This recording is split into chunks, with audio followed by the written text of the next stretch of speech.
Welcome to another episode of Talking About Records. My name is G.I. Sanders, owner of NTX Vinyl, which is a chain of small independent record stores located just north of the Dallas-Fort Worth area. If you don't already subscribe on YouTube or follow on Facebook or Instagram, please do that. Really appreciate it.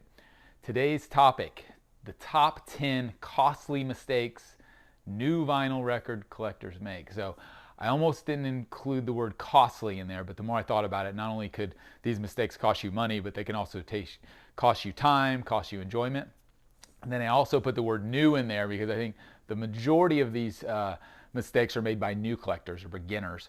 But at the same time, it's always good for experienced collectors who've been collecting for a number of years to have reminders about these things as well. So again, the top 10 costly mistakes new vinyl record collectors make. Number one, the number one thing I think that new collectors do is they don't invest enough in their turntable right off the bat.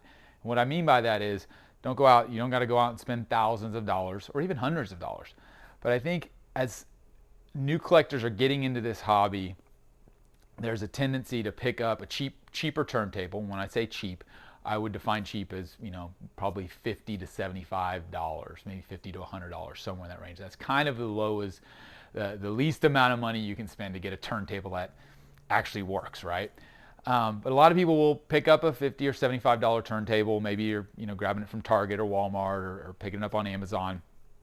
And then they'll pick up a couple records, and new records cost, on the low end, $15, $20 each. And that ratio just seems really off because if you spent, let's say, $50 on your turntable and you bought 3 new records and those records combined cost you more than that turntable, something's got to give there, right? You've got to think about the device that you're actually playing your vinyl records on and make sure that ratio is, more in balance, I would say. Again, not saying you got to go out and spend thousands of dollars, but you can get a really good turntable these days for, $100 to $200. You can supplement it with some pretty good speakers in that same pricing range. So I would say for, even $200-300, you can get a pretty good sounding setup that most importantly is going to give you a good experience when you're listening to your records. And I think that's the key, especially for new collectors and beginners just getting into this. There's obviously a lot of barriers already. They're choosing to, spend more money on albums, choosing not to stream it very easily from their phones. And so you want to make sure that that's an enjoyable experience. And I think having an adequate player goes a long way. Again, not thousands of dollars. You'll get there someday, but just get something decent. Get a player that's maybe $100, $150, maybe a set of speakers that's $50 to $100. Just something that's going to give you the idea of what this is all about. So I think investing a little bit up front can go a long way to the enjoyment and prolonging your time spent collecting records. Number 2, I think a big mistake a lot of new collectors make is they don't take care of their records from day one. And I think a lot of that's just lack of knowledge. But most importantly, the vinyl itself, don't touch the grooves. Do everything you can to avoid touching the grooves because everything that's on your fingers, grease, dirt, dust, that all affects the sound. And again, if you're just getting into this hobby and you're trying to understand am I going to stick with this? Is this something I really enjoy?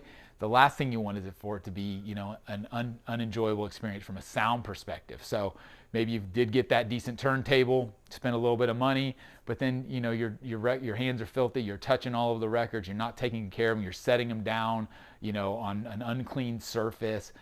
Believe me, I've done all of these things. You learn over time. And so what I'm trying to do is tell people as new collectors what you should focus on from day one. And it's not just the record either. Think about the jacket and the sleeves and take care of them. Make sure that you're putting them in clear outer sleeves so they don't get beat up as you're sliding them in and out of your shelves over and over.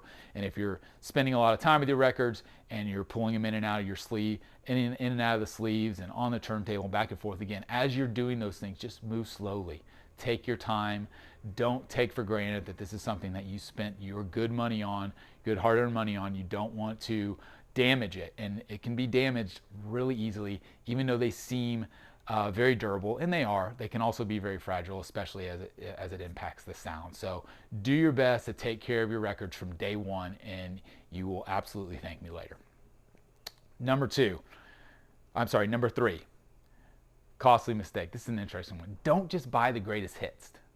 So this, again, if you're a longtime collector, this may sound ridiculous, but if you think about a new collector, someone's just beginning, they may have gotten into a record store, an independent store, which is amazing, but a lot of collectors are getting turned on to vinyl because they're walking through Walmart, they're walking through Target, they're shopping online, right?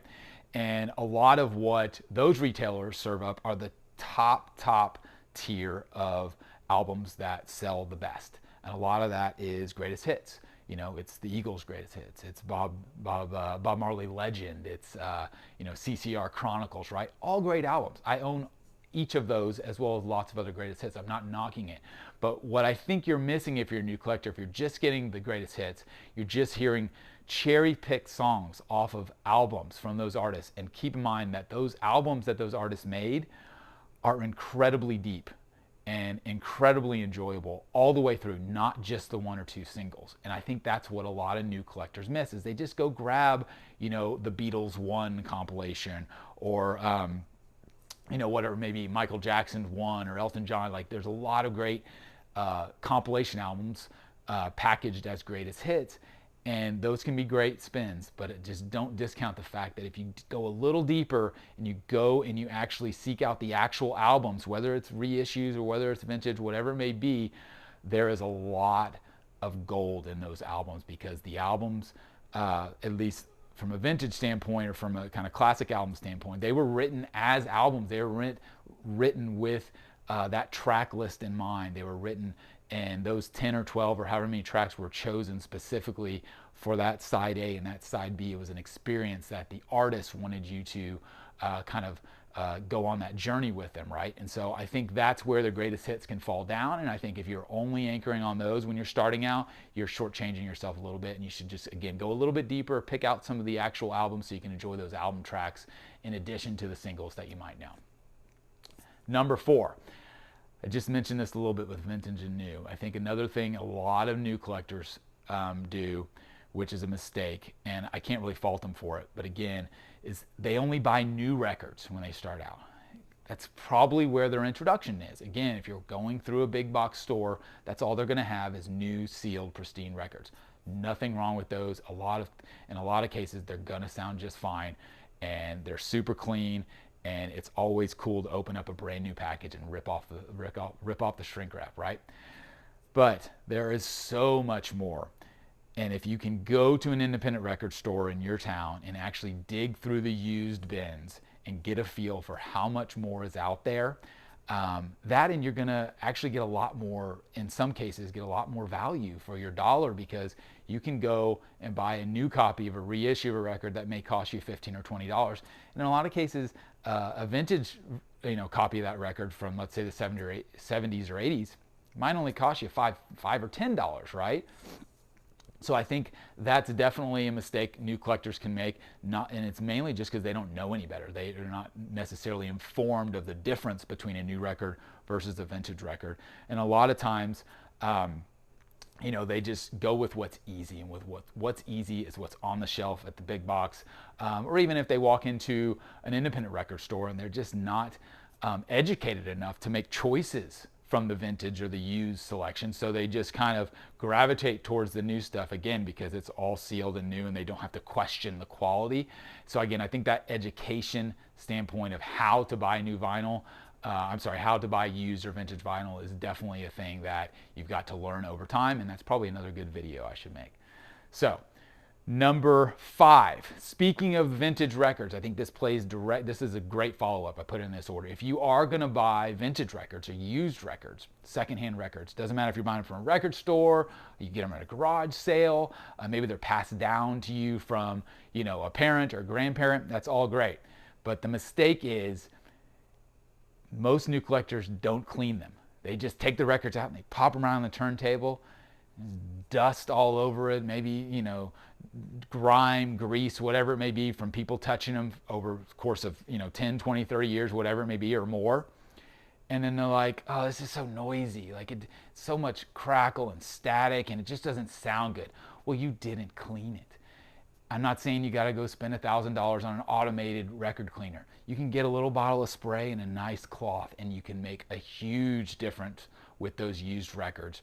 And I think the other thing that that will help with is when you go into that record store and you're looking through the used and the vintage albums, you can actually eyeball a record, and maybe it is a little dirty, but you eventually will learn what is the difference between dirt and damage. You know, if it's damaged, if it's got scratches or marks or blemishes on the record that really are going to impact the play regardless of how clean it is, that's one thing. But a lot of times it's just dust. A lot of times you can wipe it very lightly off, again, with a cleaning solution and a nice, you know, microfiber cloth, and it's going to sound that much better. It's going to look that much better. It's going to sound that much better. So I think cleaning of records, again, goes along with you know, the earlier kind of mistake of just not taking care of them. I think that's a big one. So when you get vintage or used records in, give them a good wipe down. It'll make all the difference in the world. All right, another costly mistake. This is one I talk about all the time. I wish I would have done it from day one. Organize your records from day one. Even, you know, I would say when you get more than 10 or 20 records and you've got a little shelf, right, just start putting them in alphabetical order then, because I promise you later you're going to thank yourself, because as that collection grows and you're like, oh man, I've got, you know, 200 records, it's going to take me a while to get all these in the right order. Like, just start from the beginning.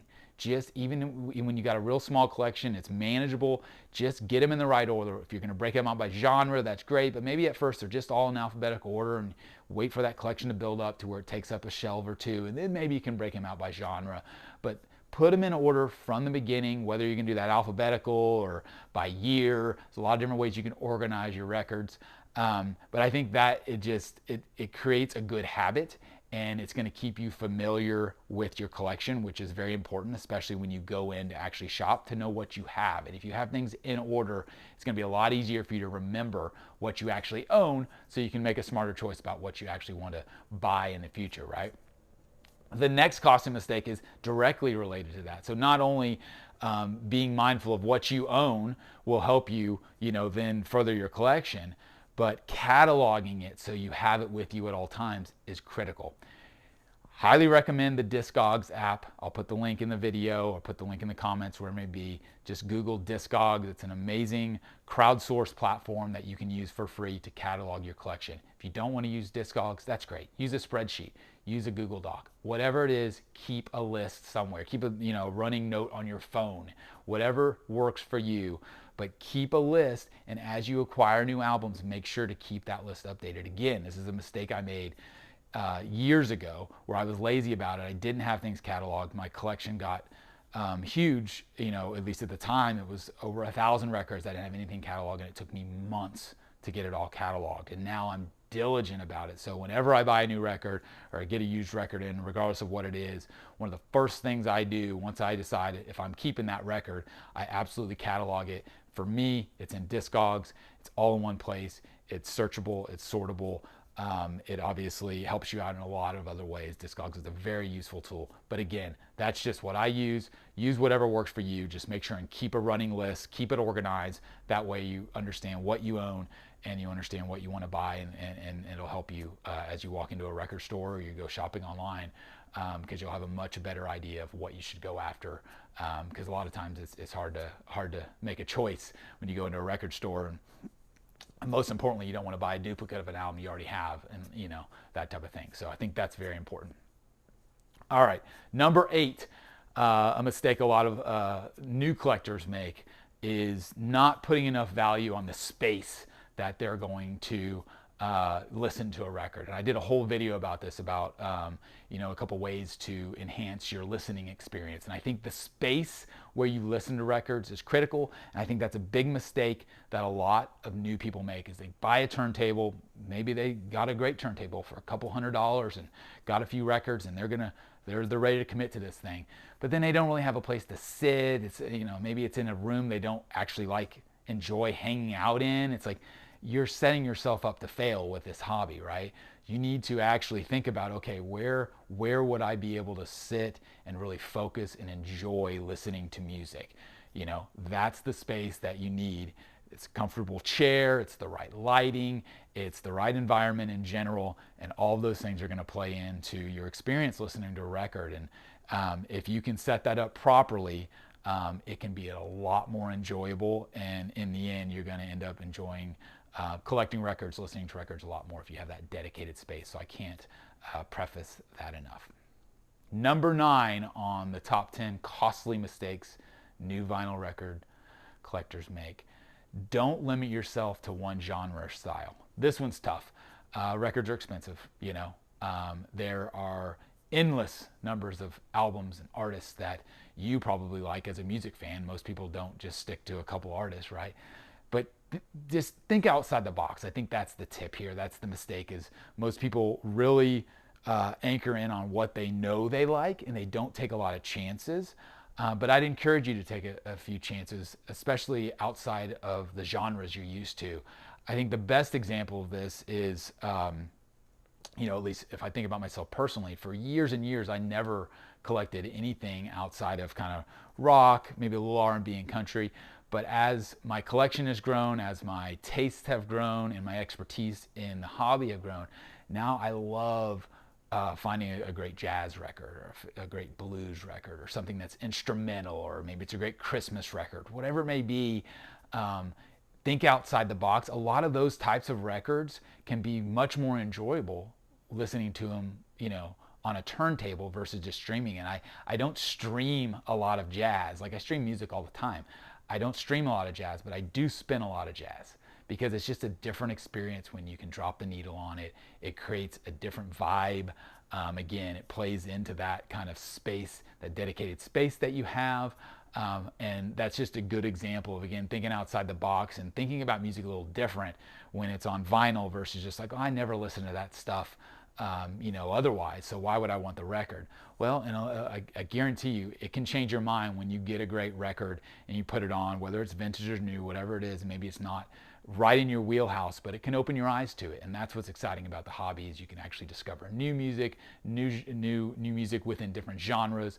And that's something that I think the hobby brings to the table, that, again, scrolling through lists of hundreds and thousands of artists or albums on your phone, it's just not the same. And so if you can commit to trying a new album, try it out, see if it makes a difference on your turntable. It might open your eyes to something new. The last one on the list of costly mistakes new vinyl record collectors make. Don't collect for the value, collect for the music. This is huge these days. It's 2021. The hobby of collecting is at an all-time high. Demand is far outweighing supply right now, which means records, brand new records that are getting pressed right now, can come out and be very valuable. Labels, artists, they're all getting very advanced with the number of variants and different limited edition titles that they put out, and all that is great. It's great for the hobby, but don't just buy it because you think it's going to go up in value. Like, records are too expensive for that. Like, buy it for the music, buy it because you know, or at least you think you've got a chance of really enjoying it. I think this is an overlooked tip these days, because a lot of people are getting into this hobby because it's becoming more of a fad. It's becoming more collectible. And that's fine. I think there is that part of the hobby that will always exist. But if I had a tip for someone who's just starting out, who really does think that they're going to commit to this long term, buy records to put on your shelf that you're actually going to listen to. I personally have a rule. I don't have anything in my personal collection that I don't enjoy on some level. I'm not saying I listen to them. You know, I might listen to some albums or some artists way more than others, of course, but I don't put anything on my shelf and keep it just because I think it's going to go up in value and then I'm going to sell it later. And I own a record store, but I still don't do that. In my personal collection, like, if I'm not going to listen to it, it doesn't go on my shelf. That's my rule. And I think that's a pretty smart rule to start out with. You know, as time advances and you figure out, like, hey, these certain artists are more collectible, maybe you want to pick them up and just to be able to have them to trade later or flip later, that's fine. But I think you're setting yourself up for failure if you think you're gonna have longevity in this hobby doing it like that. I think you got to start with the music. Buy it for the music first, enjoy the music, really cherish the fact that you own something that artist created, and then, you know, go from there. But at least start with the music, because that's what this is all about. So that's 10 costly mistakes new vinyl record collectors make. There's probably another 100 after that. These are the first 10 I thought of. If you have others, I'd love to hear them in the comments. As always, this has been Talking About Records. My name's G.I. Sanders from NTX Vinyl. Really appreciate you listening. I'll be back again and talk about records some more over and over. Thank you very much.